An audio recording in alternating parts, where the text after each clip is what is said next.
Okay, let's go. So I'll share screen with you to start off with.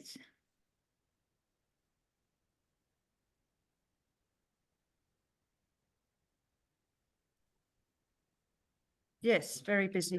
I'm in a meeting. Okay, can you see that now, the OSCA training screen? Yep. Yes. Excellent. Yeah. Well, welcome everybody to this is the third training session that we've run. There's another one next week if for some reason you enjoyed it so much you wanted to come again next time. I will also be sending out a link so that you can watch this recording if you wanted to see, to check on something that might have been discussed. So before we begin, I just wanted to acknowledge the traditional owners of the land we are meeting on today and pay our respects to the Wurundjeri people, to elders past, present and emerging, and any First Nations people here today. So as you know, we're going to be talking about OSCA. So I'll be giving you a bit of an indication of what OSCA is, why it was started. Sorry, I'm just admitting these people in. Why we need OSCA, how you access it, what your role is as a safe ministry officer or clergy in charge of a parish, and any questions, where you go for help and information. So let's get started. So OSCA uses levels for clearances. Different dioceses are using OSCA, and of course different dioceses have different names for everything. So we thought, well, we'll have level 1, which is a ministry clearance, which is the highest level of clearance, and that's for clergy and authorised lay ministers. So for the child safe officers, you probably don't have a lot to do with that. They're clearances that are dealt with through the diocese. And then level 2 is the equivalent to clearance for service. There is a level 3, which isn't in use by the Melbourne Diocese at the moment, so you won't be needing to worry about that. I know some people have said, the levels don't correspond to the levels of training. So OSCA is completely separate from the training. The reason that we've labelled it the way we have is that ministry clearance is like the highest level of clearance you can have. There's not going to be anything above a level 1, whereas potentially over time there may be a level 4 clearance and a level 5 clearance which don't require as much information. So that enables us, gives us some room to move to add levels as we move on. So why we need OSCA? Well, it's a secure online portal. So feedback from applicants and parishes was, why do we have to do this manually? Why isn't it online? So this is why we did it. It'll save, obviously the information in there will be kept securely. We've had 2 different IT companies try to hack into the system and neither of them could. They both reported back saying that it is a very secure system. And it saves all of the emailing the forms back and forth, which, just opens up to, personal data being, on the email system.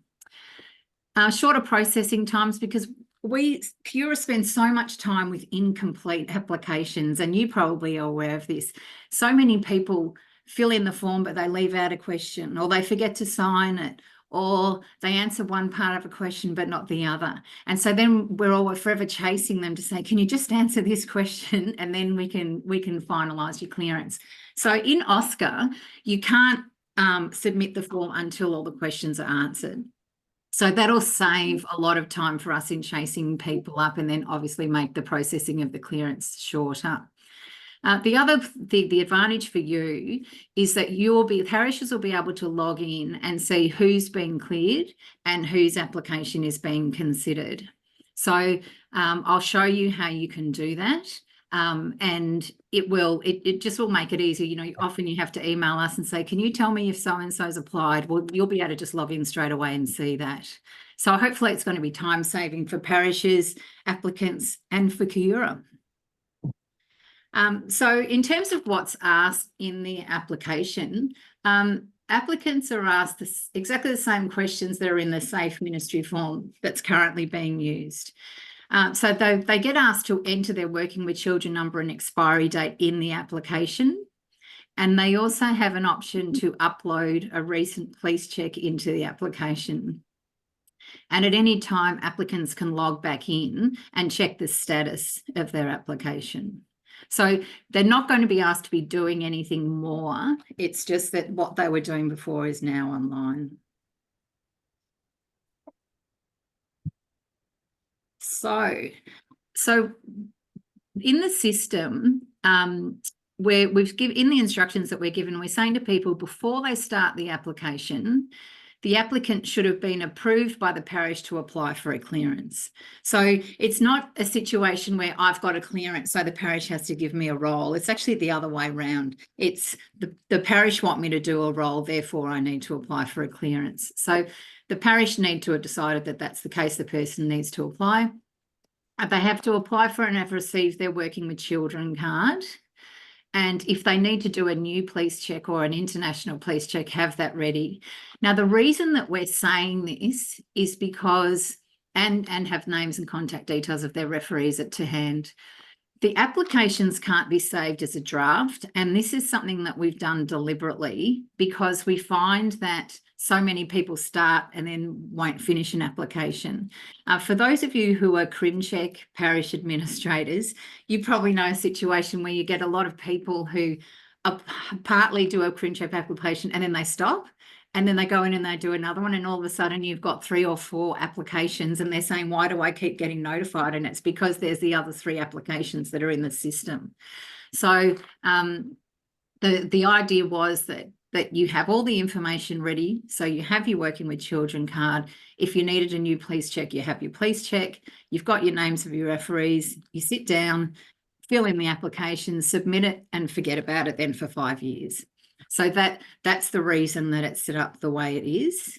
And all of the instructions talk about this beforehand too. So I think it's just a matter of people getting used to get everything ready, sit down and do the application. So in terms of how OSCA works and how to create an account, I've sent out some information and I know we've had heaps of people logging in already, which is great.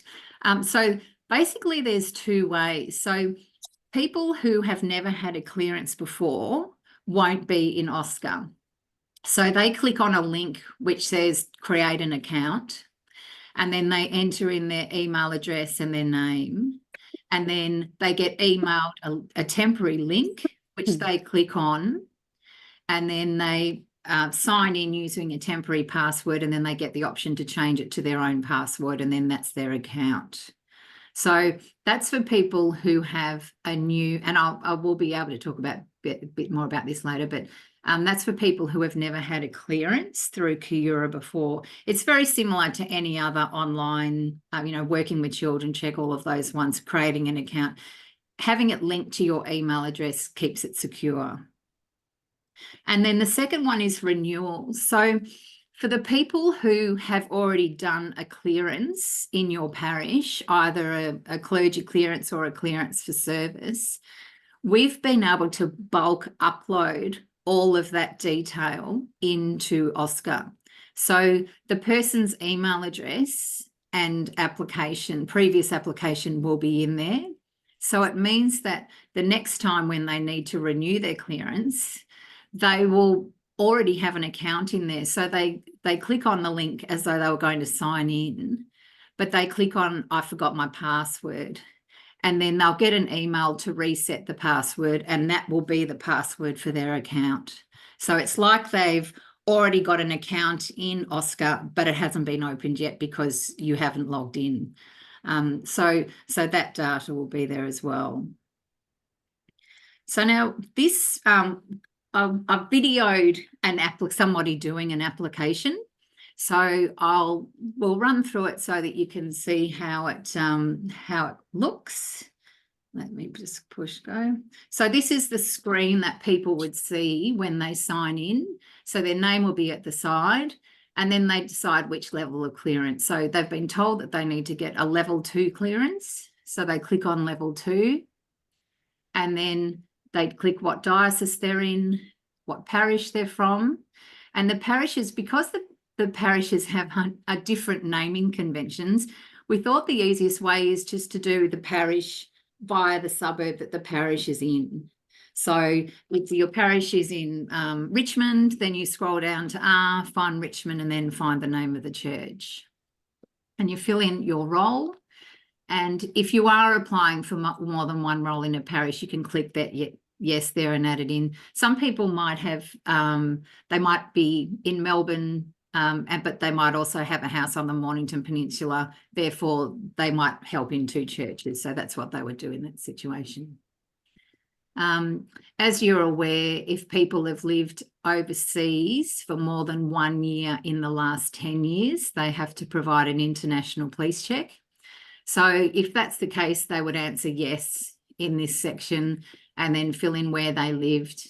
And then if they have an international police check to provide, they can upload it. If they've already provided us one, then they can just click yes, they have. So it's not a lot of applicants, but you know, we do get a few who need to fill in that section. For most of you, for parishioners, it'll be no. So the record of ministry section. So this is where you put in all the other roles that you've done in the church. And, you know, you get some amazing people who have got half a page full of different roles they've been doing in the church over the years, which is just incredible. So this allows you to add in what roles you've had and where and when. For those of you who already, obviously, if you're here, you've already done a clearance and filled this in. So when you do a renewal, you don't have to re-enter all of this. We've got that information, so you don't have to do it again. When you do a renewal, you just fill in what's happened in the last 5 years. And for most of you, it's probably that you've been in the same parish. So this bit you won't have to fill in a lot of information in there. So basically, it just has what you role in the parish and when. So now we get to the yes/no questions, and you just read through them, answer the questions, and then if a text box appears, you might need to provide a little bit of information, so an explanation of what had happened or whatever.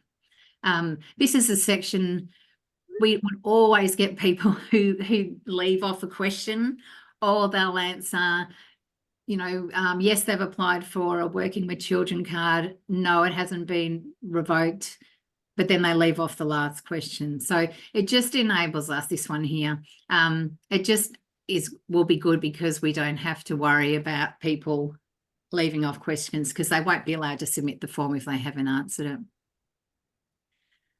So we getting towards the bottom of the questions there. I mean, I'm sure you're aware, if you have someone in the parish who is filling in one of these forms who does have some type of a history, and if they're worried about filling in the form, it's certainly just because they've got a yes answer to something doesn't mean that they won't be allowed to volunteer. It's something that the Director of Professional Standards considers, and they may contact the applicant and say, look, can you just give us some details, you know, what was it that occurred and when, and then it sort of goes from there. So there's certainly not a situation where you know, where you answer yes and all of a sudden you're not allowed to be cleared.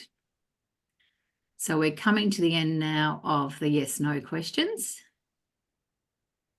And you can see once you get started, you know, it's quite quick. Most people answer. You don't have anything to add in that section. So it's reasonably quick to move through it once you know what you're doing. So with the referees get emailed a link to complete a referee check online. So I suppose for people who maybe aren't so computer savvy, it's probably a good idea to say, make sure that you send you choose referees who do look at their emails, because we're not going to be ringing referees anymore. We just need someone. So if someone doesn't have email, just ask for somebody else in your parish or choose someone else to be your referee. And the other thing is that there is a link that's sent that gets them back into OSCA.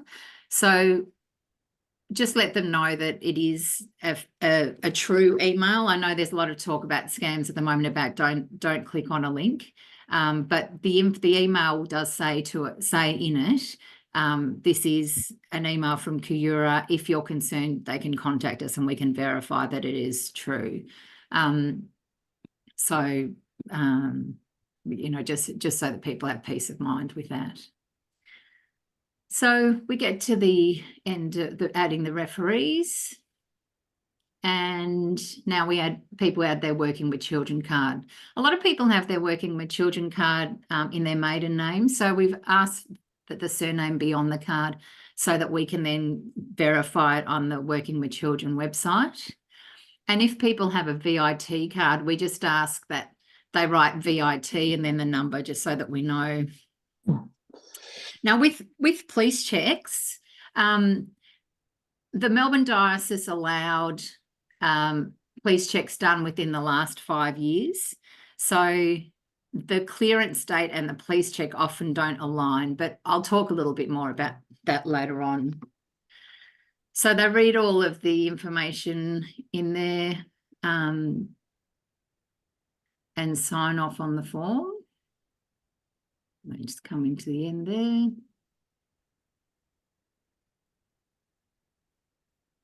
So they can type or write their name, whatever they prefer. Writing it becomes a bit tricky, I find, so typing is probably easier. If you have someone who's under 18 applying, they also need their parent to approve the application. And then, as you saw at the end, they clicked on the button on the bottom left-hand corner, which said submit. And now the application's been submitted, so their clearance has been done. So it's fairly straightforward, and you know, I think people will find once they get started in it, it's easy to manoeuvre around. If they got to the submit stage and they'd left a question off, they'll go to submit, and then there'll be an error message that comes up saying you've left a question off, and so you have to go back and fill in that question. So in terms of the role of the child safe officer, this is sort of how we can sort of see it from the clearance side of things, so that you'll liaise with the vicar regarding who needs a clearance. Now, we've put their check photo ID of new applicants and record on the parish spreadsheet. So you're probably aware, and that was another thing that used to slow it down, people were asked to send a copy of ID with their clearance for service application. And we used to say, well, it's fine for us to get the ID, but we don't actually know what that person looks like. So the ID, the photo on that thing may not look anything like the person who's actually applying. So I spoke to the diocese about it, and what we suggested was that rather than the ID coming to us, which means people having to upload ID into a system, you know, which they may not be happy about, if you get new people coming to your parish who are wanting to apply for a role, ask to see some photo ID from them. And then it's just showing you that they are who they say they are. And then you have a record of clearance spreadsheet that you keep for the diocese, and just to add a column on the end of that and say photo ID cited, the date, and who saw it, just so that you know that that person has been checked, that they are who they say they are. So the child safe officer will provide the applicants with a link to obtain a police check and a Working with Children card if they don't have one already. And then when they've got their police check back and their Working with Children card back, then give them the access to OSCA and explain, you know, the process if they need it to be explained, and then provide support as required. Different parishes will use OSCA in different ways. It sort of depends on the demographic, I suppose, of your parish. You might have a lot of people who are computer savvy, who do this stuff all the time. So you can probably give them the Working with Children link, police check, and OSCA link all at one time. So, you know, and they can just do it themselves. Others might need to be helped a bit through the system. So it's just up to you, however you think people will be able to cope with it. And then it's a good idea for the child safe officer to monitor for expiration of Working with Children checks, police checks, and clearances. So OSCA will send an email to people if they've applied through OSCA. So from now onwards, if a working with children card date is about to expire, if the police check needs renewal, or if the clearance is about to expire. So an automatic email will go out to the person in that situation, but it doesn't backdate it. So for the data that we've uploaded in the bulk upload in the previous clearances, if something was due for renewal, they won't get a reminder because it's backdated. So a lot of you have been in contact with our wonderful Gail, who does a lot of the clearance for service work at Kayura, and she's been chasing people saying, you know, their working with children card has expired, or their police check, they need to renew their police check, and so on. So it's probably a good idea for the child safe officers every so often just to run their eye down the list and see, oh, you know, these people's police checks are about to expire. I'll remind them and send them link again. So in terms of who has access to the parish data, so clergy in charge of parishes and child safe officers can access their parish data by clicking on the SMO view button at the top of the screen, which you can see there, and I'll be showing you in a moment where that is on the system. So access to this is via their email address associated with their clearance application. So this has been done to ensure the security of the data. We didn't want a situation where, you know, the parish of St. John's, Malvern, has a generic email address and 25 people from the parish have the password and they can all log into OSCA. The information in it, you know, it is secure information. And so we need to be able to be accountable for who can see it, and parishes, you know, need to be as well. So that's why we've said it's going to be associated with the email address associated with the clearance application. Some people may have applied for their clearance using a office at stgeorges.com, whatever email address. If you have done that and you know that a lot of other people also have access to that email address, then you need to let us know and we need to change it to another email address, because you don't want people to be able to log in and see your details or details that they shouldn't. Now, we are also aware that there's a lot of parishes, the larger parishes, who have other admin staff who'll need access to OSCA. The diocese at the moment have said they only want clergy in charge of parishes and child safe officers, but I think probably this is something that's going to have to be considered, because, you know, the larger parishes have staff who do the clearance stuff, so they will need access to OSCA as well. So if your parish does have other people that you want to be able to access OSCA, you need to email the diocese and let them know, and then they'll make a decision on whether or not they're going to allow extra people or not. Okay, so if you log in and you don't have the SMO view on your button, there could be a couple of reasons why.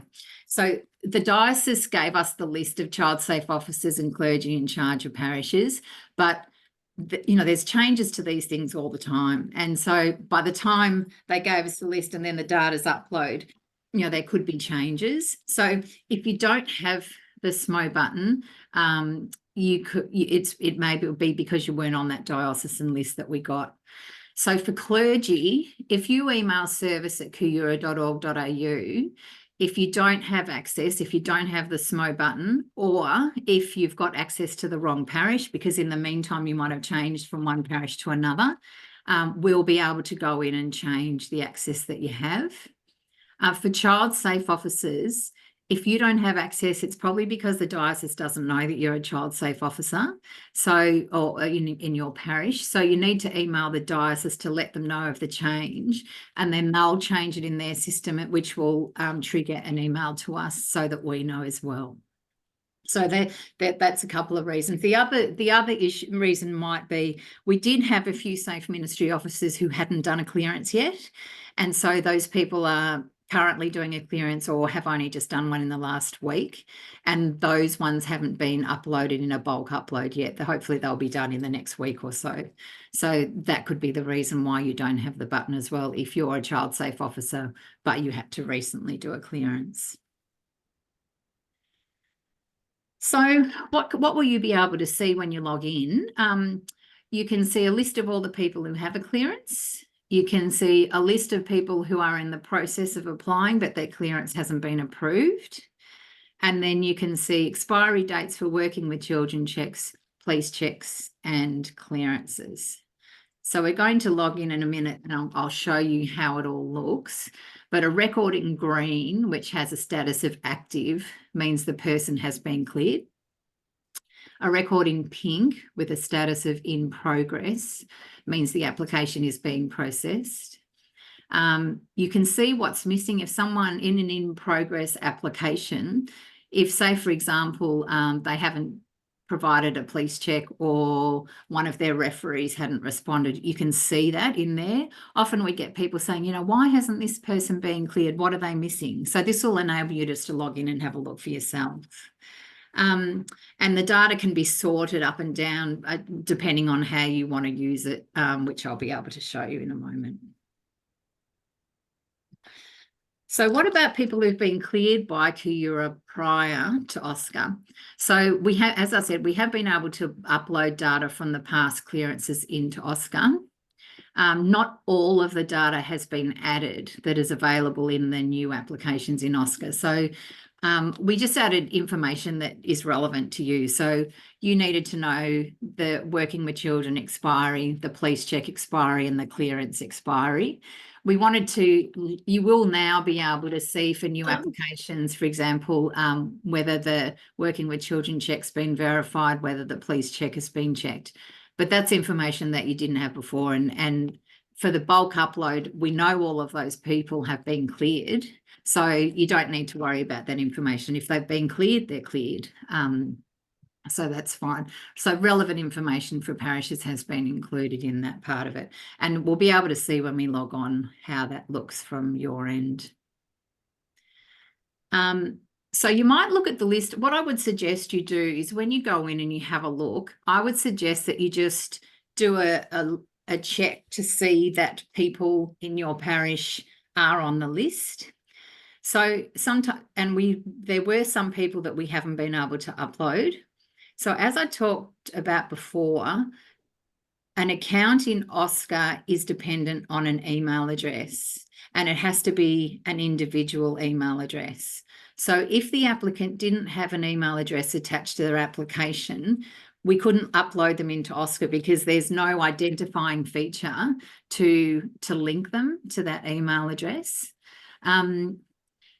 If their working with children card or VIT card has expired and they've not informed Kuyura or updated it or whatever, then we haven't added them. So a lot of parishes have had contact with Gail over the last few months because we were doing an audit of which working with children cards had expired. And a lot of parishes have got back and said, oh, yeah, they renewed it. They just didn't tell us, which is fine. But we need... we did have other people who never responded. And because a working with children check is, you know, important, they're not allowed to volunteer without one. We haven't uploaded them into OSCA and until we get that information. So if you can see that someone is missing, it's just check their working with children card details and expiry. And if a number has changed or something like that, let us know.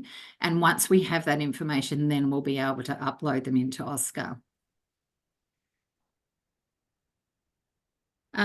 So what sort of the next stage is what's coming. So currently police checks are done the same way they've always been, which is via your parish crim check account. Now we can go into the majority of parishes and look to see if someone has finished a police check. So one of the options in the police check section is, have you done a police check in the last 5 years through your parish crim check account? And if they tick yes, then we can go in and see that police check number. If they did their police check through another organisation, then we can't do that. So they'd have to upload a police check into their application. But the next stage is that we're wanting, once somebody submits an application, if they need to do a new police check, they'll be directed straight to your parish portal for crim check. So they'll be able to do the police check as soon as they've done this part, filled in the safe ministry check part in OSCA, and they can do the police check straight after. But parish child safe officers will still be checking the ID documents and lodging the check like they would normally do. So it's just another link. It'll be one less link that you have to provide them. So in terms of what supports are available for you, just, to get you familiar with OSCA, obviously we've got these online training sessions, and we'll have a video of this training session if you wanted to watch it again. There's the little videos of how to do an application. We've got detailed written instructions and summary instructions, which I'll show you later. These are on a hidden web page on the Kiura website with all the instruction sheets and videos. And then obviously you can contact the Kiura office, either email us is probably easier, and then we can get back to you if you've got any queries. So that's that part of it. So I'll move now to the more exciting part where you can actually see how it works. So let me share screen, and obviously we will have a chance to ask some questions or answer some questions in a moment. So let me get you onto here. Okay, so this is what any of you who tried to log in, you will have seen. So for you logging in, because you've already got an account, you would go to this page, click on forgot your password, and then you'll be emailed a link to change your password. So today I'm going to log in on a different, this is just like a fake account set up. So I'm just going to log in here, Betty, and what's the password? So I'll put in my login details. And this is the screen that I would see. So be good morning, me, Betty White. This is my personal clearance application. And over time, people might have a few of them here. And then if I wanted to do a new application, I'd click on level 2 and it would go through the application like we saw on the video before. But because you're a clergy in charge of a parish or a child safe officer, at the top here, you will have this button. This is the SMO button that we talked about earlier on. And when you click on that button, we've got some fake data from St. Luke's in Melbourne, which shows some clearance applications. Now, obviously, some big parishes will have, they might have a few pages of different applications. We've just done a few fake ones to show you how it looks. So as I mentioned, the green shows that the person has been cleared. They've got active in the status section. And then the pink means that the application is in process. So you can see from the person in pink, Mary Page, under reference 1, if you're wondering why her clearance hasn't been done yet or what's going on, reference 1 has been completed, so that's great, but reference 2 hasn't. So it means her second referee hasn't responded. We've got her working with children expiry, and there's no police check information there. So it could be that she hasn't done a police check yet. So that needs to be done as well. So it just sort of gives you an indication of what's missing. Now, as I said to you before, in the bulk upload, we didn't upload reference information or statuses of police checks and things because that that's all been done because it was the person has already been cleared. And there will be dates, clearance approved dates in there. They're just not in there on this test one for some reason. So that's how you can get the information. You can sort this, so you can go to status and say, right, I want to see. It's moved my thing. This is doing a funny thing yesterday. So it's moved it, but you can change it so that you've got the ones in progress at the top if you prefer. You can work out how you want to do it. And the other thing is that there's this sorting mechanism. So if you only want to know about level 2, so that's what most child safe officers would do, they would just click on that and it'll show you all the level 2 clearances associated with the parish.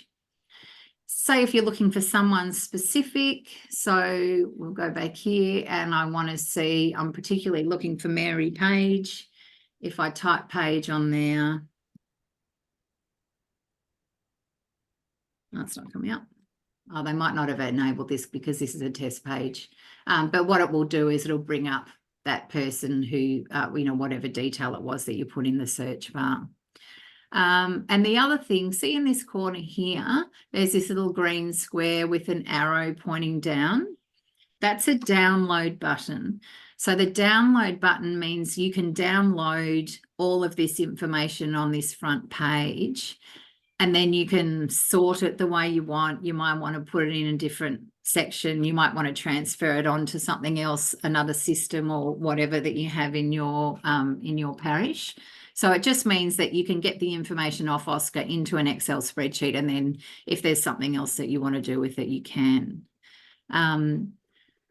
So it should be fairly straightforward. Anytime that you're using OSCA, just always make sure that you log out when you move away from your computer. We noticed that with some browsers, if people submit their application and then they, some people, if they submitted an application and then we went back on the computer later, you could get back into it. So people really, you need to log out every time they use it. That's a browser. It's not an OSCA issue. It's a browser issue that allows some sites to stay open if you want to re-access it. So I always say to people, just log out just to be safe each time you do use it. And the system will automatically shut off if nothing's happened in a period of time, might be 20 minutes or something like that. If there's been no action at all, it will automatically shut you out of the system as well. And these are all security measures just to make sure that people don't get in there who shouldn't be getting in there. So that's the information about how OSCA looks. I'll just show you, this is the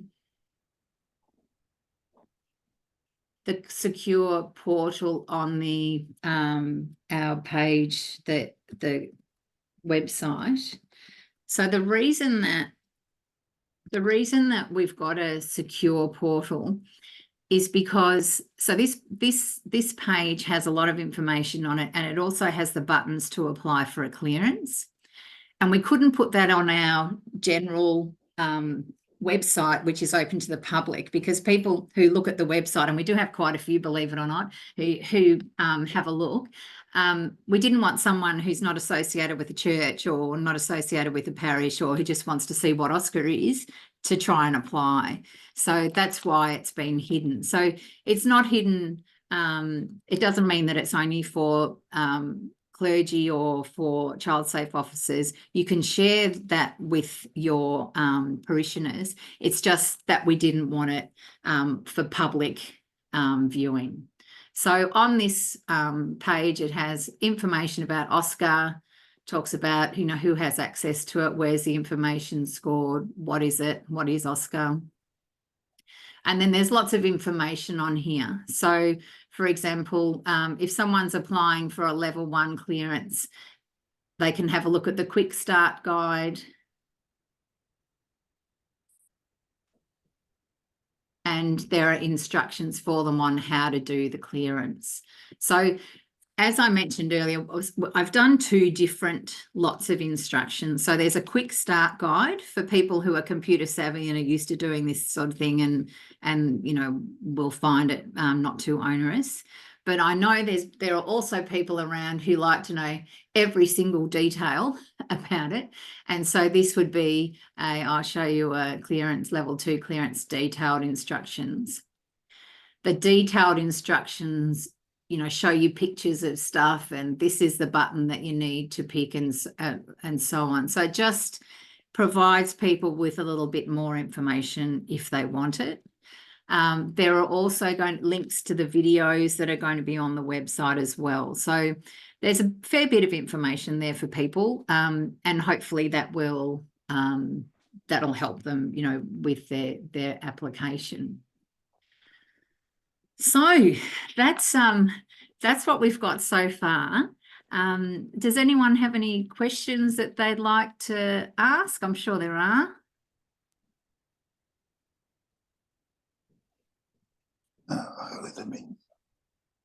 So Roxanne's asked, what was the password for the secure portal? The password is OSCA in capital letters 2024. So that information was in the what was emailed to you this week as well. So you should have that close in hand if you need it. Any other queries? Yes, I've got a question, Jo. Yeah, sure. Yep. And so I moved from the Diocese of Gippsland to Melbourne Diocese. Yep. And obviously had to go through all the clearances and everything, but it was a different email address. It was the email address for the previous parish. So what do I do to get my new email? Oh, okay. So when you recorded? applied originally, yeah, okay. So and that's the case. Quite a few people have that. Well, Good. people do it for work emails as well when they've moved from one job to another. So that's what we're sort of suggesting to people, use a personal one. So at least if you move around, it doesn't matter. So what you can do is email us, and if you email service@kuyura.org.au and say, this was the email address I'm under, but this is my new one. Can you change it? We'll be able to change it in the system. Just give us, we're getting it. We've got a few, there's lots of changes like that with people with email addresses change. So I'm hopefully going to get on to start making some of those changes today. Okay, so I'm not sure about the front part of the original email address. So I know the @, part, but I can't remember the front part. Oh, okay. Yeah, that's fine. Yeah. Okay. Yeah. I can give as long as we've got your name, we'll be able to see that. Oh, good. That's great then. Thank you very much. What we just wanted to be careful of is we didn't want people emailing who weren't the people saying, oh, can we change it? Yes. Do you know what I mean? So we're sort of saying to people, what was the previous one and what is it now? But, obviously, if I'll do my best. Part of it, that's pretty good. Thank you. No worries. Colleen. Thanks so much, Marcella. This looks fantastic, and what a great thing for parishes to actually be able to see where things are in process. Oh, good. I wanted to ask, you said that people needed to be sorry, I can't quite hear. I think someone's got their sound on. Can you hear? Oh, try again, Colleen. Maybe. I'll try again. Yeah, sorry. You said at the beginning, and obviously this is right, that when people in the parish are invited to a role, they need to have been invited. They need to have been approved for that role. How is that checked? Does that mean that it's only the child safe officer and the vicar who can then provide the link for them to be able to then access OSCA to start this? Yeah. So when we started doing clearance for service, Colleen, the forms were on the website, the Melbourne Diocese website, and I said to them, well, anyone can see that and then get the form and fill it in. And so our assumption is if we get an application, the application has been approved by the parish. So that's why the ability to access the link to OSCA or the link to the secure portal we're limiting that. Right. So yeah, so I would say rather than you wouldn't want to have it on a newsletter in your parish. Anyone who needs a clearance will apply here, because we would process the clearance assuming that the parish had been happy with that appointment. Great. Thank you so much. It's come up recently. We've had a parishioner who's transferred from another parish and started off saying she had all this stuff done, and we've done a little bit of investigating and it's not actually true, but she was like, I'll just go do it all. And we're like, hang on, Yeah. Look, I think so. In terms of that, if you do have somebody coming into your parish and they're going to undertake a role and they have done a clearance through Kuyura before, we can transfer it across, but we need an email from the person to say, I've moved from this parish to that parish. And then what we'll do is set them up. So the expiry date and everything will be the same. It's just that we'll be able to allocate them to the new parish and take them off the old parish. Great. Thanks so much. No worries. And I think for a while, there'll be a little bit of movement of stuff around because people have moved that clergy have moved. I know I've particularly when I've got a number of clergy here today, clergy with PTOs who might be in one parish for 3 months and they move somewhere else. So it's just going to take us a while to make sure that we've got all the up-to-date information on there. But it certainly will be able to make changes to who has access to what, according to, you know, what information is provided to us. Any other queries?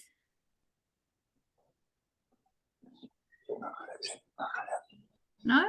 Okay. Oh, well, that's good. Well, hopefully you found the session useful. If you have any other queries, you know, have a look at the information. Oh, should I see clergy clearances on the site? Yeah, Maxine, I'll speak to you about yours. I think it seems like you might have had a bit of difficulty. So certainly if you have any information, anything that you're not sure about, you know, there's a lot of information on the portal. There'll be information emailed. What I'm hoping to do over the next month or so is just every week or so send you an update to the Kayura news, the OSCA news, just of things that might be happening, just so that you know if a little change has been made or we've caught up with all of our you know, changes that we need to do or whatever, just so that you know of things that are going on. But as I say, if you've got any queries, you can email service@kayura.org.au or give us a call if you need to, and we can chat you through things. I mean, different parishes will use all of this system in different ways, and you'll probably need to talk within your parish about how best you'll deal with it, because, you know, as I said before, you know, some parishes have a young demographic who are on computers all the time, and you'll just be able to give them the list and they'll be able to go off and do it, whereas other people don't have that. The other issue that we know is an issue is that you have to have your own email address. So, for example, a husband and wife can't share an email address for an application. But unfortunately, we can only have one email address per person in the system. So that's going to be something that needs to be overcome. What we've said is it doesn't need to be their own. If they've got a son or a daughter or a grandchild or a neighbour or a good friend who is happy to be that contact person, then they can use that person's email address, as long as that person isn't also a volunteer, because it'll be under theirs. But so there is a little bit of flexibility around that. Once they do an application, it's 5 years until they need to do another one. And I think most services now are requiring that people do have their own email address. I know recently I had to apply for another email address for my mum for my aged care, because they had a husband and wife one and they needed one each. So I think that's the way things are moving. So if people haven't had to get their own email address but before now, they will have to pretty soon for other things that they might access. Who is it? Liz, did you have a question, or Pam?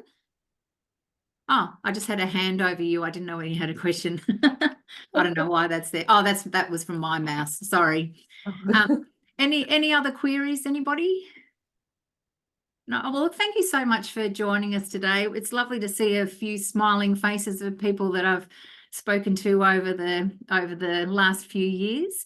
You know, remember doing this, you know, your job is just so important. There's nothing more important than ensuring the safety of children and vulnerable people. So you should be really proud of the effort, and it is an effort. I'm well aware that for you it's a lot of work, but it is worthwhile work, and often people don't thank you for the work that you're doing. So thanks for the effort that you make and for supporting us in all of these changes that we're making. And hopefully, I mean, there'll be a few hiccups, I'm sure, over the next, you know, just once we get going. But once we get going, I'm hoping that it'll be a lot easier for all of you. So thanks for taking the time to come today. And we'll look forward to seeing you maybe another time. If you've enjoyed the session so much, you're more than welcome to join again on Tuesday. Or else, as I said, this session will be has been recorded, and you'll be able to, we'll send the link to be able to see that again. So lovely to see you all, and enjoy the rest of your day. Thank you. Thanks, Marcella. Bye. Thank you.